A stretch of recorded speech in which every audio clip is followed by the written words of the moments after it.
100 दिवसांचं report card जाहीर करण्यात आलंय। यामध्ये अदिती तटकरे यांचा महिला बालविकास विभाग सर्वोत्तम ठरलेला आहे। अदिती तटकरे यांच्या महिला बालविकास विभागाला 80 गुण मिळालेले आहेत। सार्वजनिक बांधकाम विभागाला 77 गुण मिळालेले असून माणिकराव कोकाटे यांच्या कृषी विभागाला 3रा क्रमांक मिळालेला आहे। 4थ्या क्रमांकावर ग्रामविकास खातं आहे। 5व्या क्रमांकावर मंत्री प्रताप सरनाईक यांचं परिवहन खातं आहे।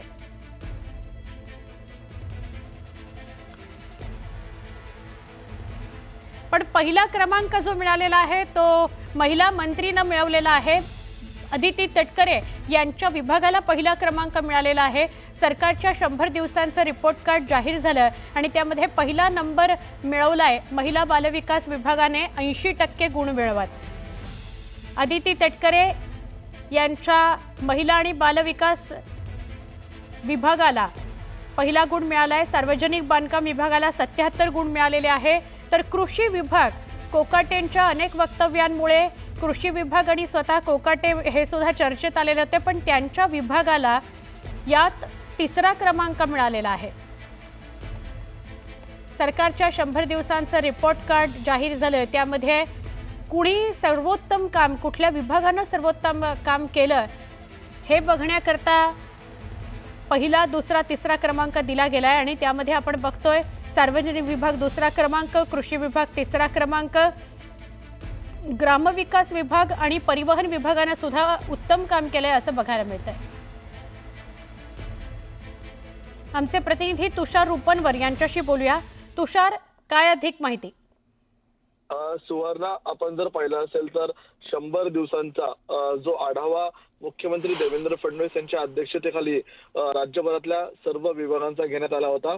यामध्ये आपल्याला प्रामुख्याने ग्रामीण विभागाचा डंका वाजताना पाहायला मिळतोय। यामध्ये सर्वोत्कृष्ट जे जिल्हाधिकारी आहेत त्यामध्ये प्रथम क्रमांकावरती आपल्याला चंद्रपूर या जिल्हाधिकाऱ्यांनी नंबर पटकावल्याचं पाहायला मिळतंय।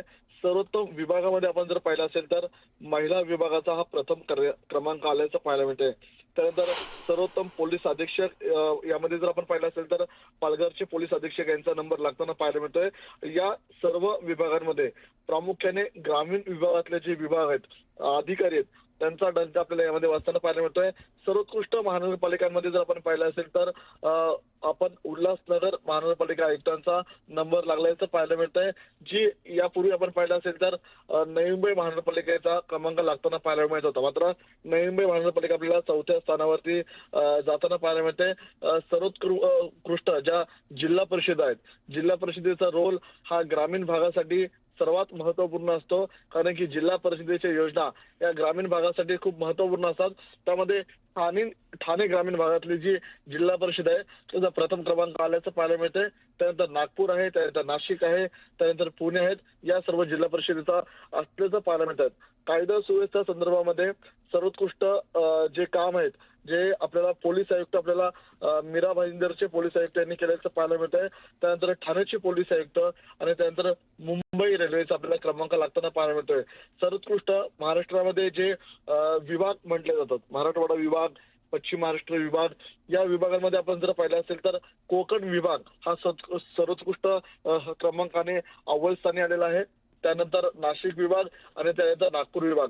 त्यामुळे आता जो अहवाल आलेला आहे तो कार्यालयीन मूल्यमापनाचा अहवाल आलेला आहे। यामध्ये सर्वोत्कृष्ट आपल्याला जर पाहिलं असेल तर यामध्ये ग्रामीण भागातले जे चेहरे आहेत, ग्रामीण भागातले जे विभाग आहेत, त्यांचा डंका आपल्याला वाचताना पाहायला मिळतो। नक्की तुषार, धन्यवाद माहिती दिल्याबद्दल।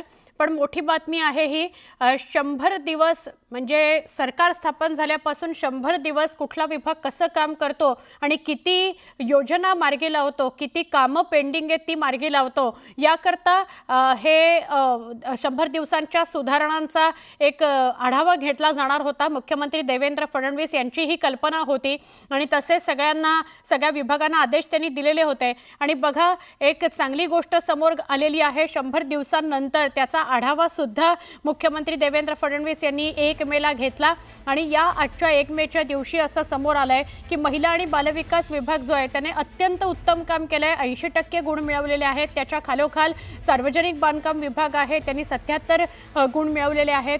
तर ग्रामविकास विभाग असेल, परिवहन विभाग असेल, कृषी विभाग जो आहे, कृषी विभागाने 3ऱ्या क्रमांकाचं स्थान पटकावलेलं आहे। याच्या व्यतिरिक्त वेगवेगळ्या जिल्ह्यांमधले जिल्हाधिकारी कशा प्रकारे काम करतात या अनुषंगानं सुद्धा एक निकाल समोर आणला गेला आणि त्यात चंद्रपूरने बाजी मारलेली आहे। चंद्रपूरच्या जिल्हाधिकाऱ्यांनी अत्यंत वेगाने आणि सुनियोजित पद्धतीने काम केलंय असं समोर आलेलं आहे।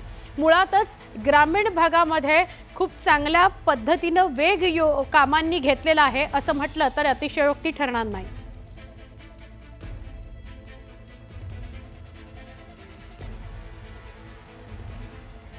एक छोटासा